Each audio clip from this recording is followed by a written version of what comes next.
Hi, this is Cynthia McKinney, and I am pleased to be able to make this video presentation for the Washington Report on the Middle East. The way in which one can best understand the terrain is to do the research.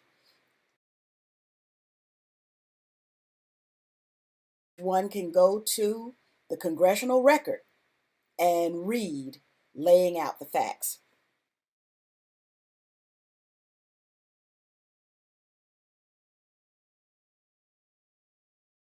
Earl Hilliard was a member of Congress who served along with me. He was from Alabama, I was from Georgia. He was the first African American to be elected to Congress from since Reconstruction, and I was the first African American woman to be elected to Congress from the state of Georgia. So Earl and I together went to Washington, D.C., and, and we both served on the International Relations Committee, and we both ended up being targeted by the pro-Israel lobby merely because we attempted to do our job and represent our constituents and represent the good people of the United States.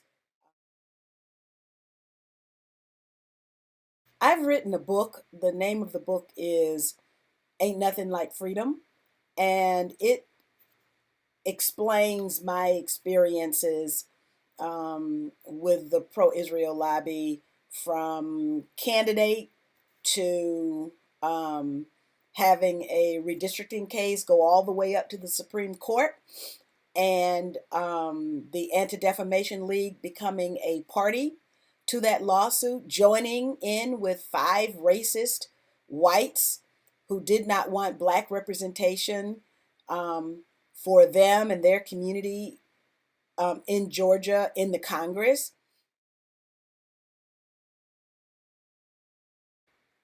The next part of the comments that I'd like to make are around this issue of being caught in the eye of the storm.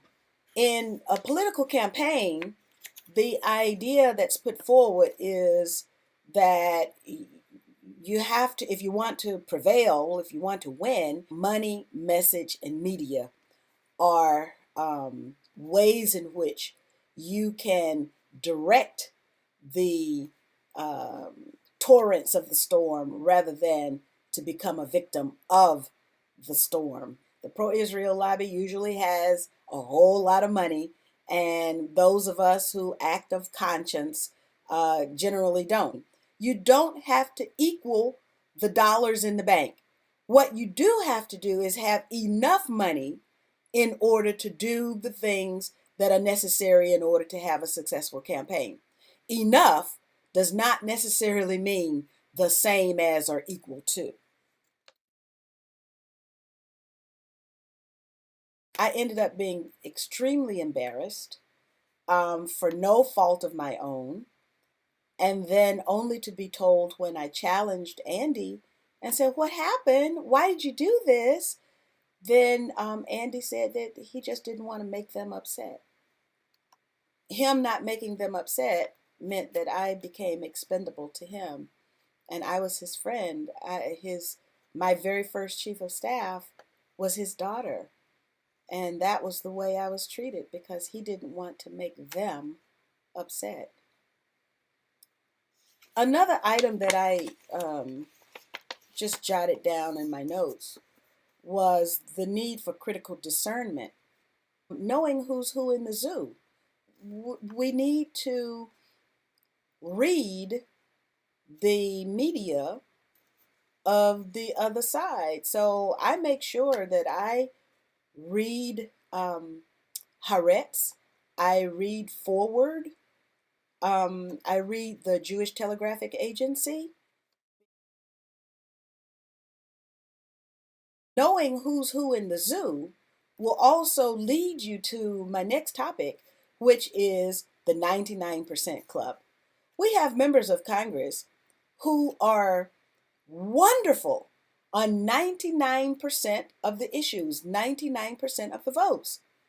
But it's the one issue when it comes to Israel and the United States' relationship with Israel and holding Israel accountable for breaches of international law, breaches of U.S. law, and our just sense of human rights and dignity. They're not good on those issues. We have lots of members of Congress who are in the 99% club, but 99%, unfortunately, is not going to get that 99% club, are not going to be the members who will stop us from being involved in these wars. They are not going to be the members who will speak up when the United States is violating human rights and just basic dignity of other people. The last item that I want to discuss is, why is this important?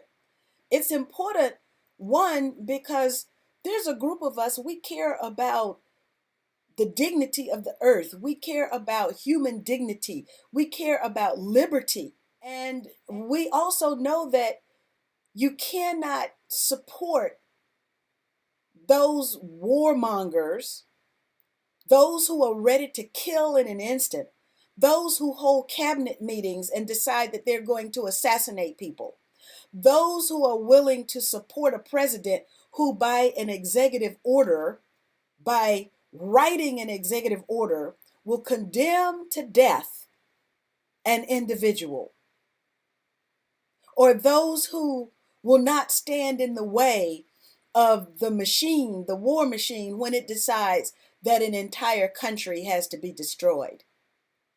We have to know who's who in the zoo. And 99%, that 99% club isn't good enough. It hasn't been good enough for the people of Palestine. It hasn't been good enough for the people of Libya. It hasn't been good enough for the people of Syria. It won't be good enough for the people of Ukraine. That 99% club is a club that, at the end of the day, is at the cutting edge of everything that we are against. And so, therefore, it's time for us to decide that we are going to win.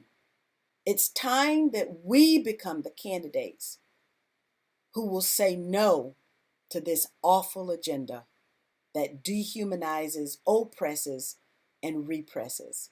I hope that you've received my message and that you understand that we have to utilize the tools that are there before us, the writings of others, the floor statements like Gus Savage's laying out the facts. That we have to understand who is our friend and who is in opposition to us. And sometimes our friends come from places where we least expect it. And those who are opposed to us come from places where we least expect it. We have to understand that we have to remain open, our senses attuned to something new, to this new paradigm that has been thrust upon us. But if we want peace and not war, if we want dignity and not repression and oppression, if we want love and not division and hate, then we're going to have to adjust to this new political paradigm and find friends in places that we didn't find them before. We're going to have to do things that we didn't think that we could do before. And we're going to have to step outside of our level of comfort. So for our sake and for our children's sake, let's do what we have to do to become winners. Thank you.